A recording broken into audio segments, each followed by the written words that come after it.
Scusate il ritardo. Oh no, tranquilla. Io e tuo padre stiamo parlando della sua giornata, perché non glielo racconti anche te, tesoro? Jane, oggi ho lasciato il mio lavoro. Poi ho detto al mio capo di andare a fare in culo e poi l'ho ricattato per quasi $60.000. Passami il sale, per favore. Vedi, tuo padre sembra essere convinto che questo sia un comportamento di cui andare molto fiero. E tua madre sembra preferire che io passi la vita come uno squalido prigioniero mentre lei tiene il mio uccello dentro un vasetto sotto il lavandino. Come osi parlarmi in questo tono davanti a lei? E mi meraviglio di come tu possa essere così sprezzante nei miei confronti lo stesso giorno in cui hai perso il lavoro.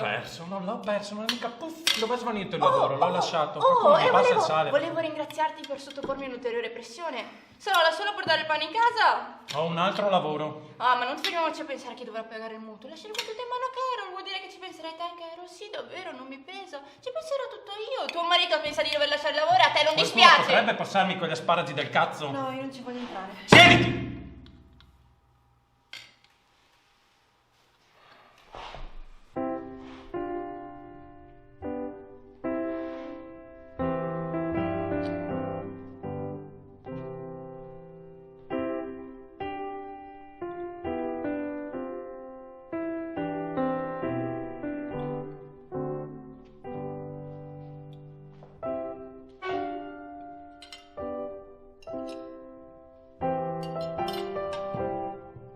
Ne ho le palle piene di farmi trattare come se non esistessi. Voi due fate quello che volete, quando volete, io non mi lamento. Ah, Voglio tu non ti lamenti, tu non ti lamenti. Scusate, devo essere pazzo. Se questo non è lamentarsi, che cos'è?